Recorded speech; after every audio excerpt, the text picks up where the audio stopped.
itu dia berhitung tetapi tidak merasa berhitung. Kenapa? Karena dalam bentuk permainan. Dia merasa bermain aja. Merasa bermain aja gitu. Padahal kita suruh menghitung. Coba kalau teman-teman guru membuat angka. Coba hitung 5 tambah 4 sama dengan berapa gitu. Itu merasa terbebani karena dia dalam pikirannya, oh kita disuruh berhitung.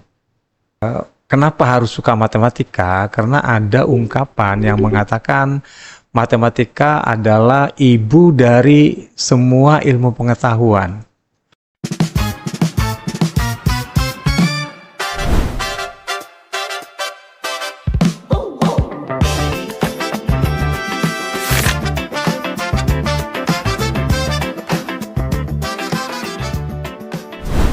Halo semuanya, sahabat pendidikan Kabupaten Asahan. Assalamualaikum warahmatullahi wabarakatuh. Senang sekali saya di sini Perdana Ramadan dalam saluran di channel YouTube-nya Dinas Pendidikan. Kita kembali bisa berjumpa, berbagi informasi dan belajar bersama untuk menciptakan sebuah inspirasi lah yang menghadirkan informasi serta gagasan inovasi bagi dunia pendidikan. Senang sekali.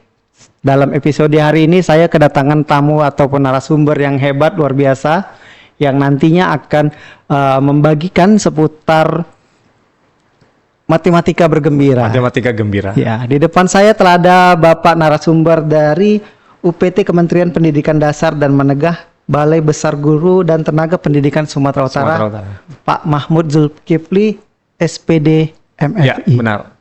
Apa kabar Pak? Alhamdulillah baik. Sudah Apa datang kabar? Ke Kabupaten Asahan. Baik Pak, sehat ya? Alhamdulillah sehat. Pak Mahmud akan berbicara soal matematika bergembira. Benar, Ya Pak ya? benar. Matematika ini kalau tadi ngobrol-ngobrol kita di awal Pak ya kan, saya coba jejerkan 1 sampai 10 anak. Kalau ditanya pelajaran apa yang kamu paling sulit? Iya, yang paling sulit atau tidak kamu sukai, mungkin anak-anak ini akan banyak menjawab matematika katanya. Sebelum masuk ke konsep matematika bergembira, Pak Mahmud, coba Bapak, saya ingin satu alasan dulu kenapa saya harus suka matematika, Pak, menurut perspektif dan pandangan Bapak Mahmud. Oke. Ini pertanyaan. Kenapa saya harus suka matematika? Ya, karena matematika ini kan dari sekolah dulu kan salah satu ya Pak, salah satu pelajaran yang menurut saya yang tidak suka Pak. Saya termasuk orang yang tidak suka dengan matematika. Dan coba Bapak jabarkan kenapa harus sih suka matematika ya Pak. Ini pertanyaan yang umum ya. Kenapa harus suka matematika? Karena ada ungkapan yang mengatakan matematika adalah ibu dari semua ilmu pengetahuan. Jadi apapun ya ilmu pengetahuan akan kita pelajari tidak terlepas dari matematika. Ya. Contohnya sains, misalnya ilmu astronomi, kemudian ilmu ekonomi itu berkaitan erat dengan matematika. Ilmu agama juga, ilmu hukum waris, pembagian harta warisan itu berkaitan dengan pembagian pecahan, kemudian perkalian, berapa jumlah pembagian untuk anak laki-laki, anak perempuan, itu syarat dengan matematika. Dan kalau kita kaji ya, sangat banyak ya, sangat panjang kajiannya mengapa kita harus suka matematika. Yang penting intinya adalah matematika itu adalah ibu dari segala ilmu pengetahuan. Dasar dari segala ilmu pengetahuan. Justru karena dekat ya, matematika ini dekat dengan kehidupan sehari-hari. Benar. Tapi kalau sepengalaman saya dulu menjadi seorang siswa ya kan, belajar matematika itu kan kita soal rumus, hitungan ya kan Pak. Belum apalagi ketemu dengan ya maaf mungkin dapat guru yang tua pula ya kan Pak. Belajarnya siang jam 1 sudah mau pulang. Nah, konsep matematika bergembira apa yang Bapak maksudkan dalam diskusi kita siang ini, Pak? Iya, benar sekali ya, bahwa sebagian besar murid menganggap matematika itu sulit. Mengapa sulit? Karena cara pembelajaran yang dilakukan oleh guru itu kurang tepat. Kita tidak menyalahkan guru ya, guru itu sudah sangat baik dalam memberikan pembelajaran matematika, tetapi pembelajaran dilakukan kurang membumi. Contohnya gini, kenapa saya katakan kurang membumi? Guru pertama ngajarkan langsung ke hitungan-hitungan. Ya. Ya, misalnya di anak SD misalnya kan langsung kerjakan halaman 25, 2 tambah 3 sama dengan berapa, 6 tambah 7 sama dengan berapa, itu langsung hitungan. Belajar matematika itu mulai dari konkret dulu. Konkret yang nyata dulu, kemudian semi konkret, kemudian baru abstrak. Jadi mulai dari konkret, jangan langsung ke abstrak. Langsung ke abstrak itulah yang membebani pikiran murid sehingga murid beranggapan, wah matematika sulit ya. Kemudian dikasih rumus-rumus lagi. Yang mana rumus itu guru tidak menjelaskan dari mana asal rumus itu. Ya, yang penting gunakan rumus. Ini rumusnya, kemudian bilangan, masukkan bilangannya, nanti dapat hasilnya gitu. Jadi itu merupakan kalau saya katakan tidak salah tetapi kekeliruan ya. Kekeliruan. Jadi matematika gembira ini hadir ya di program Kementerian Pendidikan Dasar dan Menengah. Bagaimana mengajarkan matematika itu mulai dari konteks nyata. Konteks nyata yang dekat dengan kehidupan sehari-hari. Mungkin seperti itu ya penjelasannya ya. Ya. Tadi Bapak sampaikan matematika adalah ibu dari segala macam pelajaran, ilmu pengetahuan. dekat dengan kehidupan sehari-hari. Nah, banyak di awal memang guru-guru yang cara penyampaian yang kurang tepat ya Pak ya. Makanya anak-anak kurang suka belajar matematika. Belajar matematika dimulai dari yang konkret. Iya, mungkin benar. bisa disampaikan seperti apa langkah konkret yang mungkin bisa diadaptasi teman-teman guru yang menonton tayangan ini. Benar, ini inti daripada materi kita ini ya, perbincangan kita kali ini. Misalkan anak kelas 1 mengenalkan angka. Mengenal angka, biasanya guru langsung suruh menulis ini angka 1, ditulis 1, kemudian 2, 3, ya, kemudian diajarkan cara menulisnya.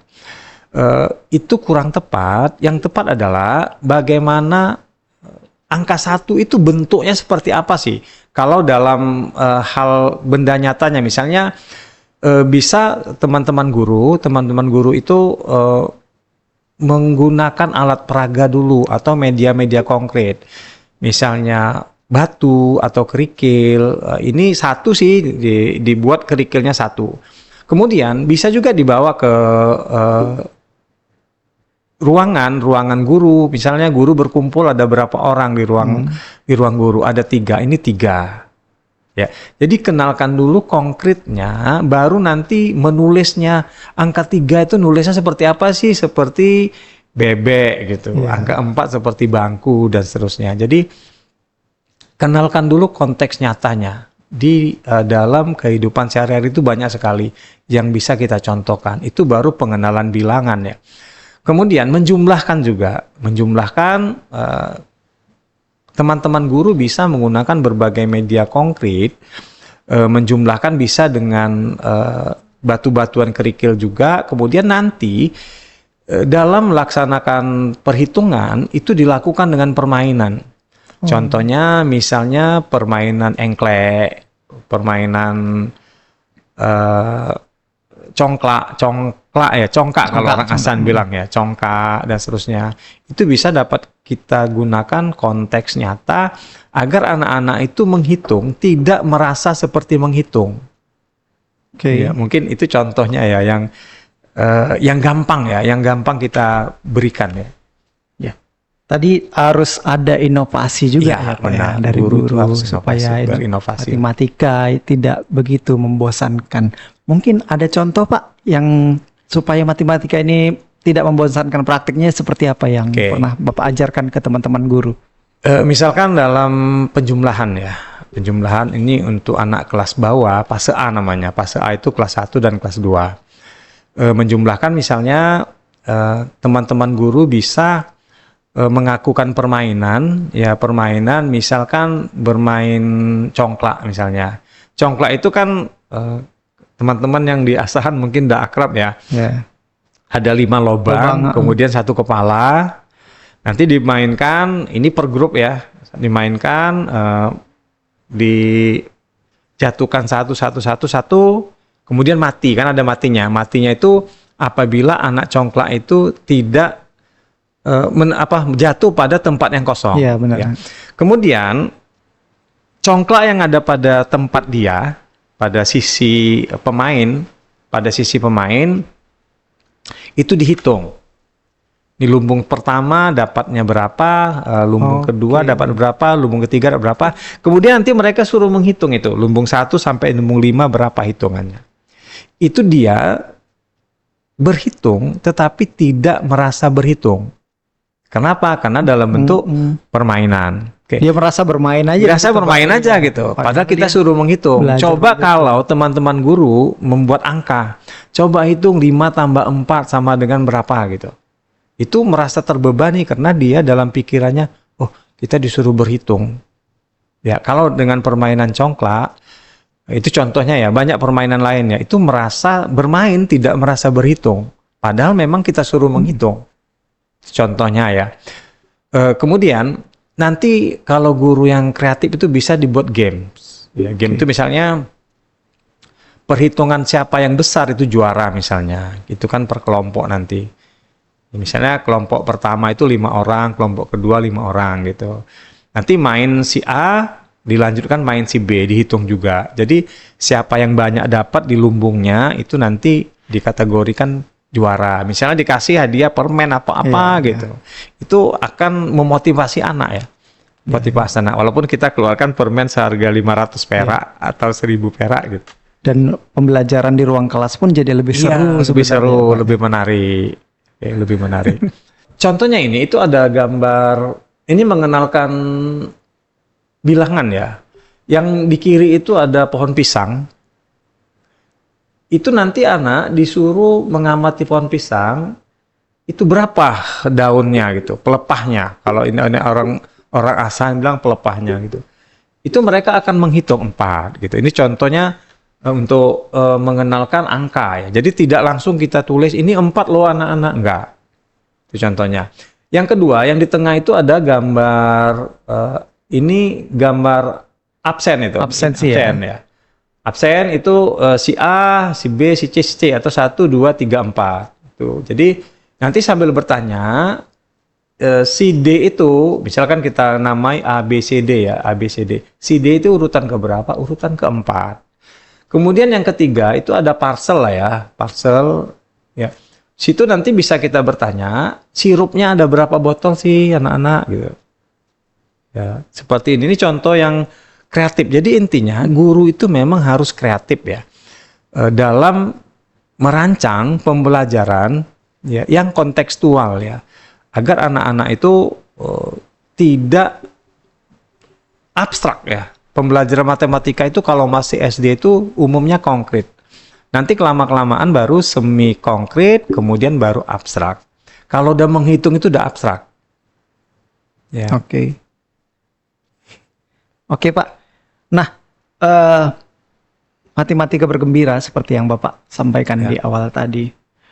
Dalam hari ini pihak kementerian mungkin ada yang sudah dilakukan terhadap bimbingan-bimbingan terhadap guru supaya guru-guru ini memahami apa yang Bapak sampaikan tadi, peningkatan SDM terhadap guru, khususnya pembelajaran matematika ini. Kita sebagai UPT Kementerian Pendidikan Dasar Menengah, Balai Besar Guru dan Tenaga Pendidikan Provinsi Sumatera Utara sudah melakukan pelatihan, ini tahun kedua.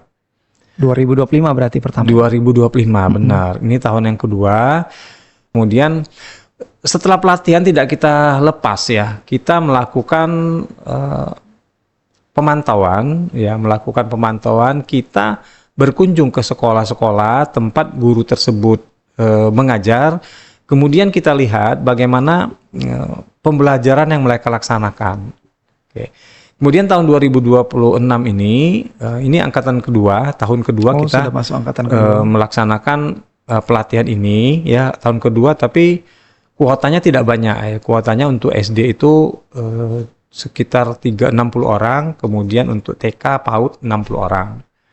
Ya, karena pendanaannya yang tidak seperti tahun 2025 ya. Sekarang kan efisiensi ya. Jadi kuota pelatihan juga tidak begitu banyak untuk tahun 2026. Ini di seluruh kabupaten kota di Sumatera Utara. Kalau 2025 iya. Kalau 2026 tidak semua kabupaten kota karena kuotanya sedikit. Bagaimana penerapannya untuk teman-teman guru matematika di Kabupaten Asahan sendiri, Pak? Sejauh ini menurut pemantauan dari Bapak? Ya, di Kabupaten Asahan itu tahun 2025 itu ada beberapa ya, saya tidak hafal ya. Jumlahnya ada beberapa guru kita ikut dilatih ya. Asahan itu tetap kita pantau, diharapkan juga ya kepala sekolah, kemudian pengawas sekolah, dinas pendidikan untuk memantau ya pelaksanaan pembelajaran sesuai dengan apa yang mereka pelajari. Karena teman-teman kita itu kalau tidak dipaksa, habis pelatihan itu biasanya ya kembali lagi ke seperti semula gitu. Kita harapkan jangan seperti itu. Ada RTL ya begitu? Iya, rencana tidak lanjutnya ada gitu. Kita harapkan matematika ini tidak menjadi momok ya, tidak menjadi mata pelajaran yang menakutkan. Itu kuncinya dari SD ya. Kalau SD itu udah takut, jenjang berikutnya itu akan Pasti takut. Udah trauma dia Pak, udah SD ya kan, udah gak mau dia. Wah, ini matematika ini, aduh, kita nanti disuruh ngerjain soal sampai puluhan soal. Soalnya sulit-sulit lagi, rumusnya susah gitu. Makanya kementerian ini menganggap ini penting untuk Ya, terutama bagi guru-guru SD. Guru SD dan guru TK. Karena TK itu pasti pondasi ya. Kalau SD itu fase A, nah fase A itu kelas 1 dan kelas 2. Nah, ada kesulitan nggak Pak ketika ini disosialisasikan ke teman-teman guru di SD, atau kendalanya apa yang sejauh ini pihak kementerian hadapi? Kesulitan itu perubahan mindset ya. Nyaman pembelajaran yang mereka lakukan selama ini. Ke gurunya. Ya, gurunya menganggap ya, kok susah ya gitu. Mereka kan menyiapkan media, menyediakan alat, kemudian merancang pembelajaran, harus kreatif ya. Sekarang kalau saya perhatikan, kreativitas guru ini perlu dipacu lagi. Ya, kreativitas guru itu perlu dipacu sehingga mereka mau merubah ya pembelajarannya menjadi lebih baik. Jadi guru-guru kreatif itu sangat dibutuhkan ya saat ini gitu. Yang kami lakukan tetap melakukan pemantauan ya dari BBGTK Provinsi Sumatera Utara, melakukan pemantauan. Kemudian kita melakukan pelatihan lanjutan seperti minggu depan kita itu melakukan pelatihan tentang pembuatan komik ya, pembuatan komik pembelajaran berdasarkan atau menggunakan AI ya, atau kecerdasan kecerdasan buatan ya. Jadi itu kita lakukan ya, pendaftarnya alhamdulillah sampai saat ini udah lebih dari 30 orang ya. Jadi bagaimana membuat komik, kemudian bagaimana membuat video pembelajaran dengan menggunakan AI. Sekarang kan guru harus akrab dengan AI ya. Iya, Apapun bisa mereka lakukan dengan AI untuk belajar, kemudian berinovasi. Jadi komik-komik pembelajaran itu nanti diharapkan setelah mereka buat nanti diberikan ke murid. Apakah dicetak gitu. Jadi murid nanti belajar seperti membaca komik aja gitu. Iya. Seakan-akan mereka itu nggak belajar ya, membaca komik. Itu merupakan hal-hal baru yang menarik ya lah kalau menurut saya. Tadi sempat Bapak sampaikan tadi kan bahwasannya kendalanya tadi mindset gurunya ya kan betul. Pak. Mungkin selama ini Bapak Ibu guru yang mengajar matematika sudah terlalu nyaman dengan pola pembelajaran yang mereka lakukan secara bertahun-tahun. Males diajak untuk berinovasi, ribet lah nyari medianya. Kalau tadi tentang congkak, mereka harus mempersiapkan congkaknya, menguasai alat-alatnya. Nah, terhadap guru-guru yang sulit untuk beradaptasi seperti ini, dorongan seperti apa mungkin Pak yang bisa disampaikan dari pihak kementerian Pak, supaya mereka terus berakselerasi nih, jangan mau ketinggalan zaman gitu seperti yang Bapak sampaikan. Satu kuncinya kepala sekolah. Kepala sekolah Pak? Iya benar, saya bagaimanapun peran kepala sekolah itu sangat dibutuhkan ya, memegang peran penting. Jadi teman-teman kepala sekolah, ayo gurunya ditekan itu bukan di-push lah dalam gitu tanda ya. Dalam tanda negatif ya. Ini ditekan dalam tanda positif, didorong agar guru kita itu mau berubah. Karena kalau menurut saya ya, apapun ceritanya, guru itu untuk kalau misalkan eh, apa yang disuruh kepala sekolah demi kebaikan pasti dilakukan oleh guru gitu. Jadi itu kalau nggak kalau kepala sekolahnya nggak peduli, ini agak susah. Agak susah. Guru kan ya enak sih, nyaman yang seperti biasa gitu kan, nggak capek gitu. Paham juga kok anak yang kemarin diajari kan begitu kan Pak. Ngapain repot-repot gitu. Ini contoh lagi ya Mas ya, dalam melaksanakan pembagian, mengenalkan pembagian. Ini biasanya ya yang sering dilakukan guru ya. Guru langsung menuliskan 1/2, itu sama dengan 1 penyebut 2 pembilang gitu. Sebelum masuk ke sana, ini dulu ya, gambar aja, nggak mungkin gurunya bawa kue kan. Gambar. Misalnya itu yang paling kiri itu telur asin ya. Iya. Telur asin itu dipotong 2, yang satu namanya setengah, yang sebelahnya yang satu setengah, yang satu lagi setengah. Kemudian yang nomor 2 misalnya itu kue martabak lah ya. Martabak itu 1 bagian itu namanya 1/4. Ya. Jadi 1 bagian dari 4 bagian. 1 bagian dari 4 bagian, 1/4. Kalau 2 berarti 1/4 dengan 1/4, berarti 2/4. 2/4 itu senilai dengan setengah. Jadi dia sudah membandingkan pecahan-pecahan senilai itu. Kemudian kalau 3, misalnya 3 bagian itu 1/4, 1/4, 1/4. Jadi 3/4. Dia sudah secara tidak langsung menjumlahkan pecahan yang sama. Jadi guru harus seperti ini ya, duluan ya. Jangan langsung nanti menulis 1/4, menulis 1/2, menulis 1/8 dan seterusnya ya. Jadi harus kenalkan dulu konsepnya. Yang sana juga ya sama ya, itu kue ya. Itu juga 1 bagian itu 1/4, 1/4, 1/4, 1/4. Jadi total seluruhnya 1 bagian gitu. 1 bagian. Jadi guru harus kreatif seperti inilah ya. Kalau ini boleh dengan gambar ya. Nanti dalam melakukan perhitungan, teman-teman guru bisa melakukan dengan kertas origami. Origami dipotong 4, jadi 1 potong itu jadi 1/4 gitu. Seperti itu. Jadi harus memang kreatif ya. Ini media-media seperti ini ada dibagikan Pak oleh Kementerian sehingga guru hanya menyampaikan prakteknya, atau para guru ini cari medianya sendiri, mereka berinovasi sendiri atau bagaimana? Cari media sendiri memang. Kita nggak sampai ke memberikan media modul ini ya, sampai ke guru gitu. Kita hanya beri modul.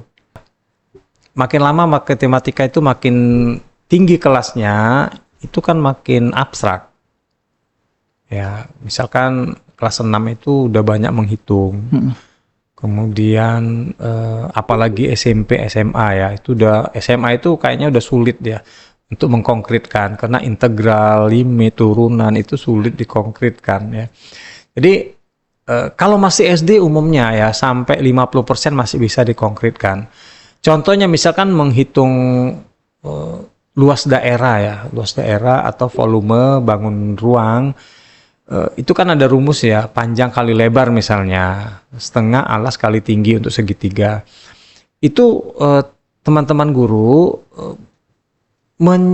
membuktikan ya bagaimana cara mendapatkan rumus itu gitu dengan peragaan-peragaan.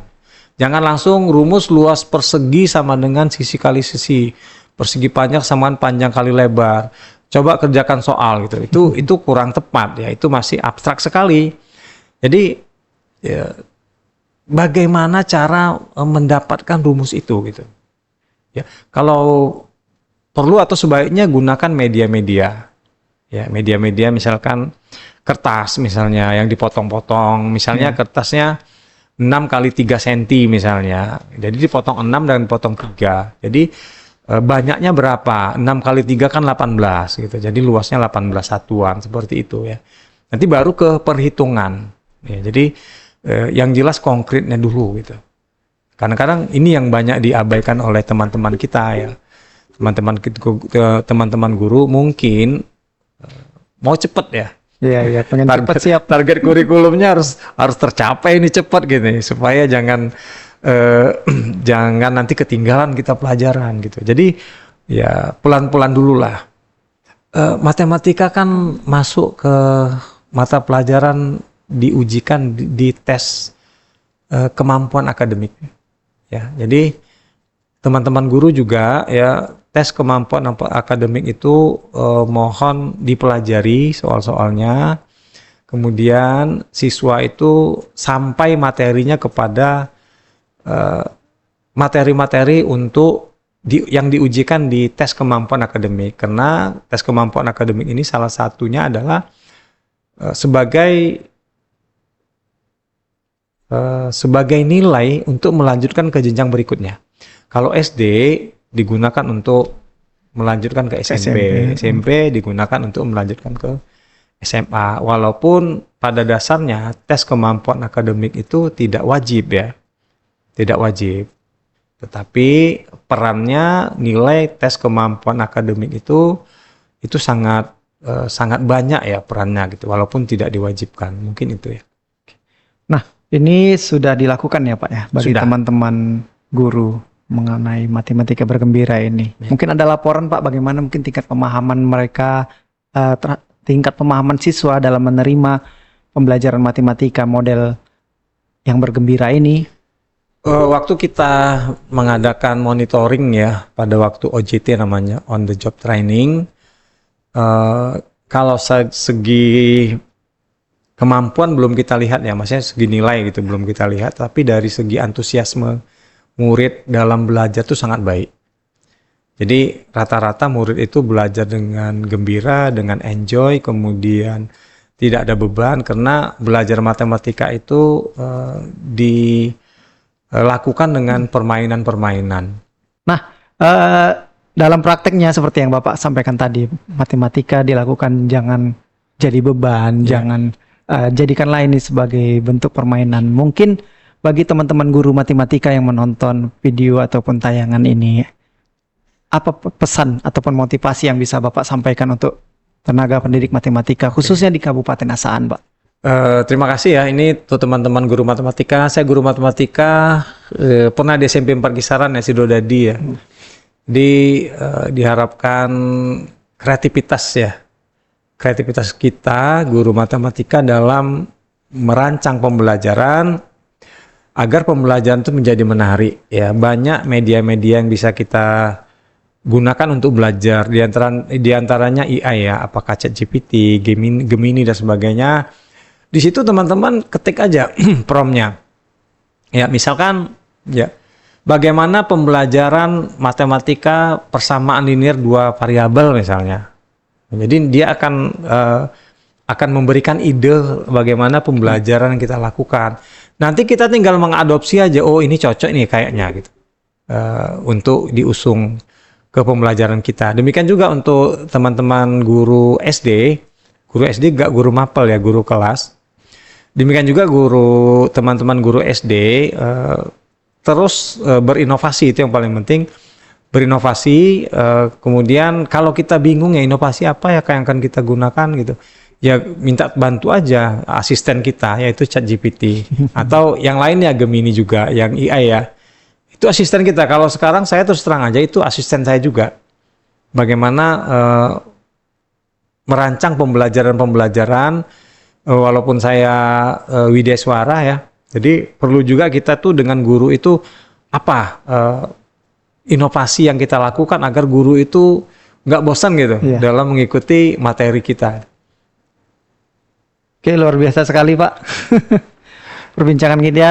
Semoga teman-teman yang di luar sana masih mengajar matematika dengan cara yang mungkin dianggap membosankan, konvensional lah ya. Konvensional ya. Maksudnya bisa mengadaptasi hal ini dan membuat matematika itu menjadi lebih menarik dan mengajarnya dengan bergembira. Dari diskusi kita ini mungkin bisa saya tangkap Pak, belajar matematika kan bukan hanya tentang rumus ya kan? Iya benar. Bukan hanya tentang melatih logika, kreativitas kita berpikir ya kan Pak, tapi bagaimana kita matematika bisa membangun kepercayaan diri siswa. Iya benar. Lebih dari itu ya kan Pak, untuk menghadapi tantangan berikutnya kehidupan mereka. Seperti yang Bapak sampaikan sebelumnya, matematika adalah ibu dari ilmu pengetahuan yang dekat dengan kehidupan sehari-hari. Terima kasih Pak Mahmun. Sama-sama. Pak Mahmun Zulkifli sudah main ke Dinas Pendidikannya Kabupaten Asahan berbagi ilmu kepada kita semua. Terima kasih juga udah diundang ya. Iya. Bangga saya ikut meramaikan podcast ini karena saya orang Asahan sih. Oh iya Pak, iya. Lama di SMP 4 Kisaran. PNS-nya dulu di Asahan. Di Asahan. Awalnya PNS-nya di Asahan. Nah, jadi guru pertama kali di Asahan. Sekarang sudah di Kementerian ya. Oke, luar biasa Oke. Pak. Baik, mungkin teman-teman barangkali demikian diskusi saya dengan Pak Mamun Zulkifli tentang pembelajaran matematika yang bergembira. Semoga teman-teman guru, tenaga pendidik di luar sana yang mendengarkan tayangan kami ini bisa menambah motivasi ya, Pak. Menambah pengetahuan dan semangat lagi dalam belajar. Saya Perdana Ramadan, host dari podcastnya Asahan Cerdas Dinas Pendidikan undur diri, dan Pak Mamun. Terima kasih sekali lagi Pak. Sama-sama, terima kasih juga. Kita jumpa di lain kesempatan dan episode yang menarik lainnya di podcast Dunia Pendidikan dari Dinas Pendidikan Kabupaten Asahan. Sampai jumpa. Assalamualaikum warahmatullahi wabarakatuh. Dadah.